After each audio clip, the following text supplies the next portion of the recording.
Have you ever found yourself trapped inside your own thoughts, not by your own language, but by the very process of trying to escape it? Welcome, my friends, to English Dictionary. I am Tom, and I am genuinely thrilled you have joined me once more. In this session, I will speak at a gentle pace.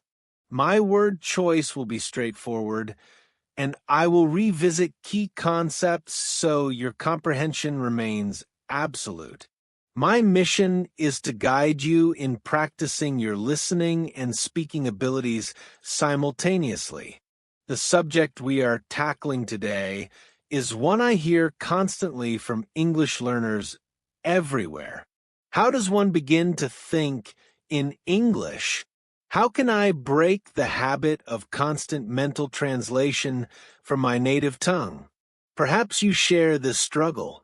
Let me assure you, that is perfectly all right. You are in a vast crowd.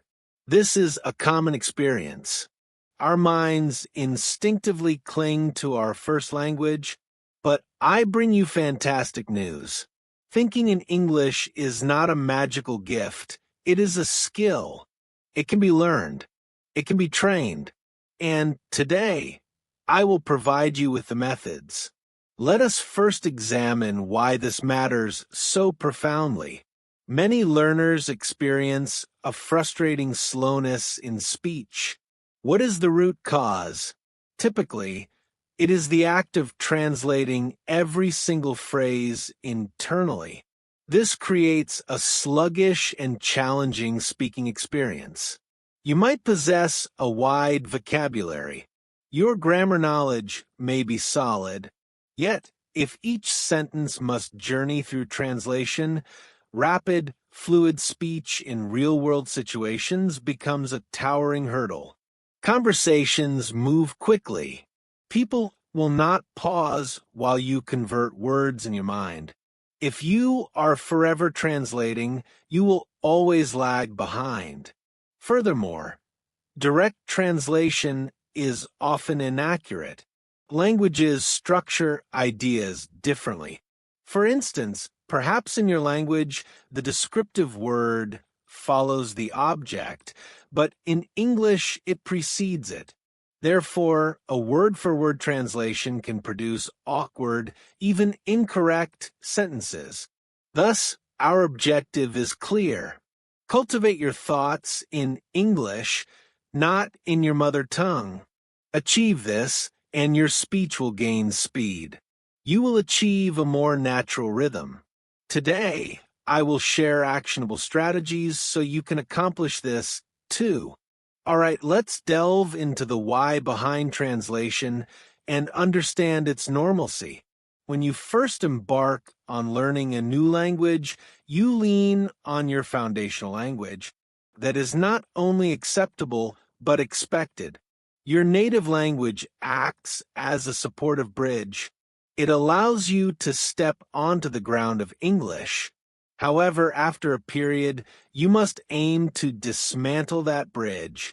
For example, you should see a chair and instantly think chair, not your native language's word for it. Now, countless learners confide in me, Tom, I know the words. I understand the rules, but when I open my mouth to speak, I lock up. My response is always, that is because your mind is still performing translation. So, let's get practical. Let's explore how you can ignite English thinking. Here are 5 straightforward approaches to begin immediately, and you can employ them each and every day. My first tip is to narrate your environment. This is profoundly simple. Just observe your surroundings. Verbally identify what you see silently in English. For example, while walking outdoors, think, I am walking toward the market. I see a tall tree. A red car is passing. The air feels chilly. When you are in your kitchen, think, I am preparing tea. I am opening the refrigerator door. I am cooking rice. You can practice this constantly anytime you are by yourself. No one is listening. If a specific word escapes you, that is fine. You can search for it later. Jot it down. Your brain will recall it next time.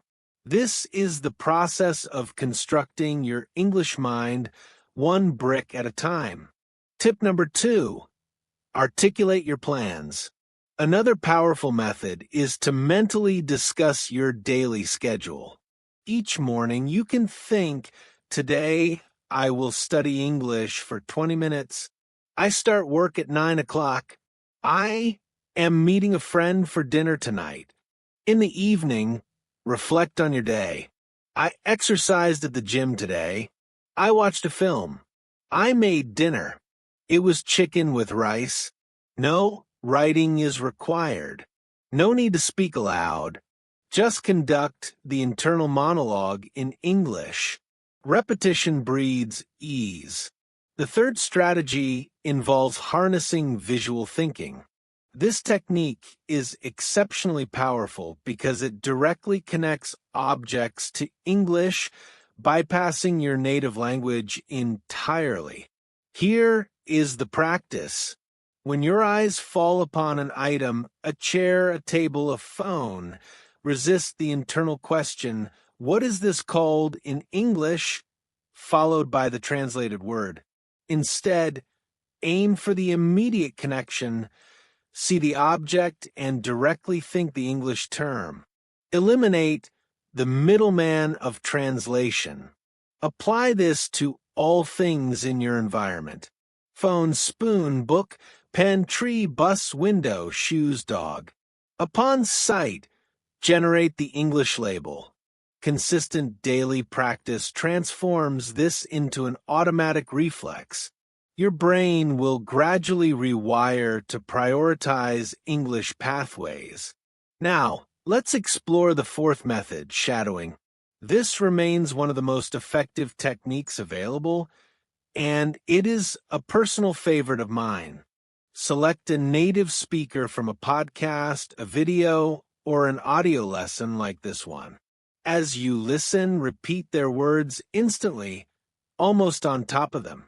Mimic their expressions. Strive to copy their tone, their pace, their emotion, their rhythm, where they place stress, and their pronunciation. For instance, if the speaker says, "I'm planning to visit the store," you echo it right away. "I'm planning to visit the store." Allow no pause for translation. Initially, this feels challenging. That is expected. But you must persist. You are conditioning your brain to process and produce English with speed.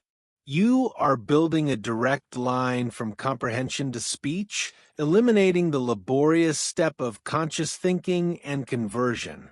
Dedicate just 5 to 10 minutes daily to this exercise. That is sufficient for remarkable progress. Tip number 5 is wonderfully simple and immensely practical. During mundane, routine activities, actively engage your mind in English. While taking a walk, observe and think, the sun is shining brightly. A cold wind is blowing. A small dog is barking nearby. When you are preparing a meal, narrate, "I am rinsing the rice. I am adding a pinch of salt. This food has a wonderful aroma." As you clean, think, "I am sweeping the floor. Now I am folding these clean clothes." These moments are golden opportunities for English thinking. They involve basic actions and require no complex vocabulary. Simply describe your actions as a young child would when learning to speak. This is the fundamental level at which your brain will absorb and accept English as a tool for thought. All right, my friend, let us synthesize all this into a coherent system. I will now provide you with a clear daily practice plan. It is manageable, consisting of only 4 steps that you can integrate into every single day. We will walk through them individually. Step 1 occurs in the morning. Articulate your daily intentions. Upon waking, before you reach for your phone, allocate 1 minute. Conduct this mental briefing in English. Tell yourself, today I will go to the office. I have an important meeting at 10 o'clock. I want to practice my English listening for 30 minutes today. Keep the thoughts elementary. You can do this while brushing your teeth or sipping your morning coffee or tea. Step 2 unfolds throughout your day. Narrate your immediate world. As you move from place to place, consciously observe. Verbally note what you see in your mind. Think, I see a woman walking her small, energetic dog. He is talking intently on his mobile phone. I am now typing a response to an important email. There is no requirement to speak aloud or to rush. This is a silent, internal exercise. If you encounter an object or an action and the English word hides from you, do not let it fracture your practice. Simply make a mental note, look up the term later, and challenge yourself to use it tomorrow. This constant low-pressure description builds a live vocabulary connected directly to your reality, not to a translation in a textbook.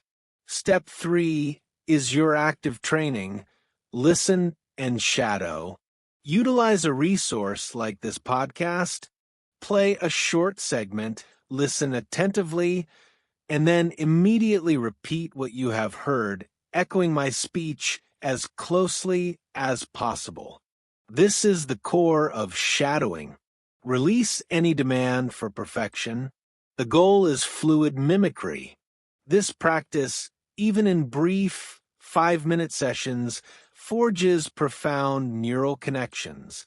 It trains your mouth to form English sounds and your brain to process English phrases without the intermediary of your native language. It is the gym workout for your English-speaking muscles. Finally, step 4 is your peaceful reflection. Review your day in English. Before sleep, as you relax and close your eyes, mentally walk through the events of your day using simple English. I visited the supermarket after work. I prepared a simple lunch. I watched an instructional English video online. I had a pleasant phone call with my sister. This is a time of zero pressure. There is no test, no audience. It is your private moment to consolidate the day's experiences through the gentle filter of the English language. This habit solidifies English as the medium for your personal narrative. So there you have them. 4 clear, sequential steps designed for daily repetition. Commit to this cycle, and within a single week, you will perceive a tangible difference. Within a month, your mind will begin accessing English more readily with less conscious effort.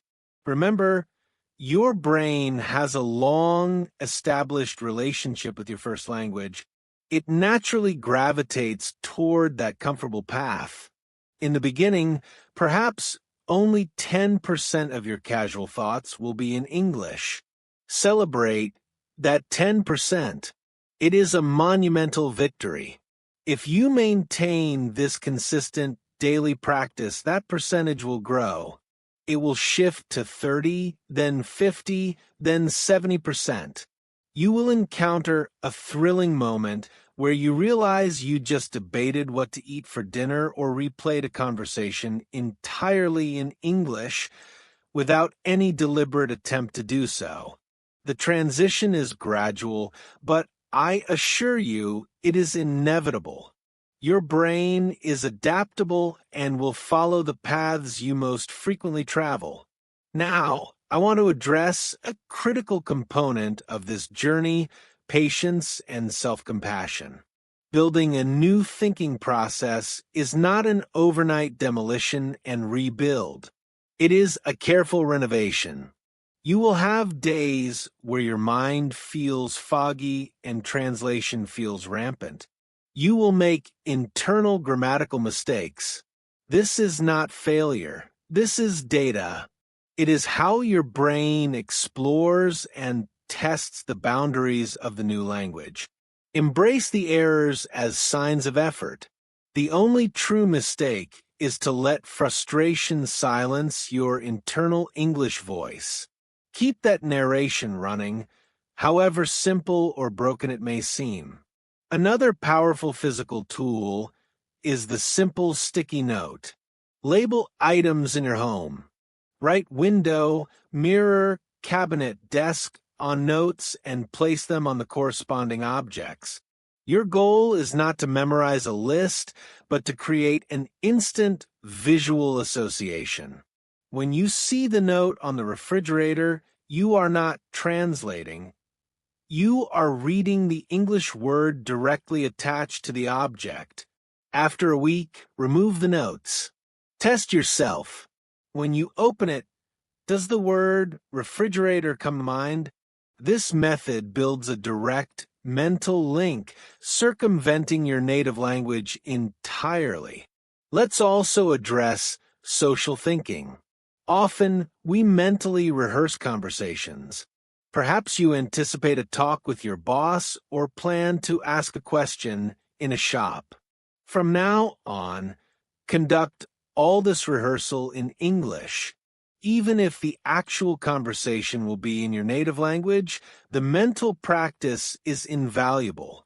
Think through the possible dialogue. Good morning. I wanted to discuss the project timeline. I have a few ideas. This exercises your brain in formulating intentions and questions within English sentence structures, preparing you for when you truly need to speak. Embrace the concept of thinking time deliberately. Set a 2-minute timer on your watch or phone. For those 2 minutes, your only task is to describe your immediate actions and surroundings in English inside your mind. If you are on a bus, think, the bus is moving slowly. The man in front of me is reading a newspaper. The sun is reflecting off the buildings. We are stopping at a red light. When the timer beeps, you can relax. This focused, short burst of compulsory English thinking trains your brain to switch into that mode on command, strengthening the mental muscle for sustained use. Finally, understand the role of mistakes in your private thoughts. Your internal monologue is the safest space on earth. There is no teacher to correct you, no listener to misunderstand. If your internal grammar is imperfect, it does not matter. The crucial act is the flow of concepts in English. Think, yesterday I go to the market. That is fine. The past tense will solidify with time and exposure. The goal is fluency of thought, not initial perfection. By allowing mistakes in your thinking, you remove the barrier of fear that often paralyzes speech. You give your English mind permission to exist, grow, and eventually self-correct.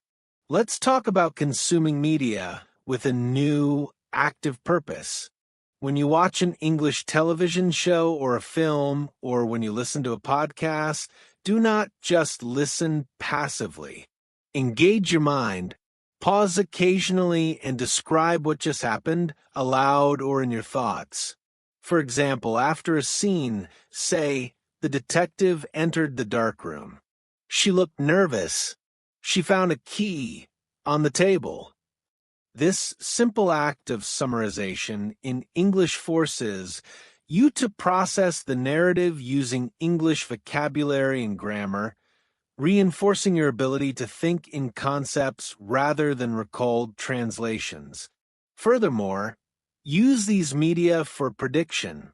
As you watch, try to guess what a character will say next. Form the sentence in your mind in English. Will they say, "I can't believe you did that," or "What happens now?"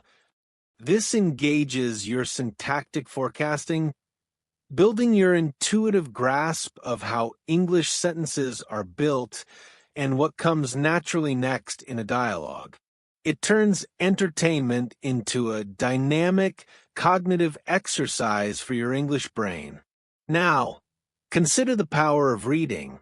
Read something in English every day, even if it is just one short article or a few pages of a book.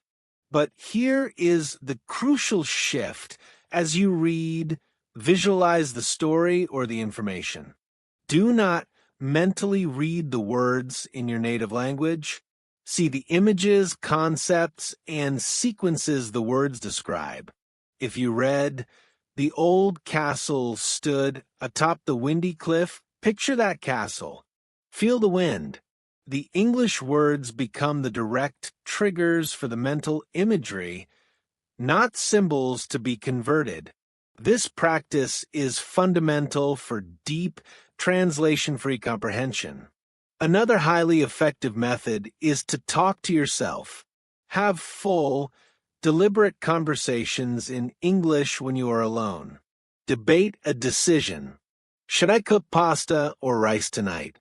Well, I had pasta yesterday, so maybe rice is better. I have vegetables I need to use. Narrate your problem solving. My phone is acting slowly. I should first restart it. If that doesn't work, I might need to check the storage. This formalizes your internal monologue into a structured dialogue, giving you practice in forming complete, reasoned chains of thought entirely in English. Remember, the journey to thinking in English is a marathon of consistent, tiny steps, not a sprint. There will be days of fantastic clarity where thoughts flow, and days of frustrating mental silence. On the difficult days, scale back. Reduce your goal. Commit to just 10 simple descriptive thoughts. The cup is white. The water is hot. The clock is ticking. Honor that effort. Consistency, not heroic perfection, is the engine of change. By showing up for your mind every single day, you are gradually convincing it that English is a valid, useful, and primary channel for thought. You are not just learning a language, you are building a new cognitive pathway. This transformation begins and ends with you. The most sophisticated technique is useless without your belief and your daily commitment. You are not just a student of English, you are the architect of your own English mind. Every time you choose to describe a room silently in English, every time you shadow a sentence, every time you review your day in this new language, you are laying a brick on that new pathway. You are telling your brain, this is important. This is how we communicate now. So, let me restate your clear daily mission. Each morning, dedicate 1 minute to your English intentions. Throughout the day, narrate the world that flies past your eyes. In a quiet moment, actively listen and shadow the speech of a native speaker. Each night, recount the day's journey in simple English before sleep. This cycle is your framework. Within it, you have the freedom to use all the other tools: sticky notes, media analysis, self-conversation, and visual thinking. This is your practice, your ritual. I want to leave you with this final, essential thought. Your native language is a part of you, a beautiful and intrinsic part of your identity. Learning to think in English is not about erasing that. It is not a rejection of your roots. It is an expansion of yourself. You are adding a new room to the house of your mind, a room where ideas can form with English walls and English windows. You are giving yourself a new perspective, a new voice. This journey is an act of growth, not replacement. I am so incredibly proud that you are here doing this challenging, rewarding work. You have all the tools you need. The strategy is in your hands. The power of consistent action is yours to wield. Be patient with your progress. Be kind to yourself in the moments of struggle. Celebrate the small victories. The first time you dream a word in English, the first time you curse a stubbed toe in English, the first time a complex thought forms seamlessly without translation. These are your milestones. Thank you for spending this time with me, for trusting me to guide you on this path. This has been English Dictionary, and I am Tom. Keep building your English mind one thought at a time. Keep practicing, keep believing, and I will be right here with you on the next step of the journey. Until then, think on.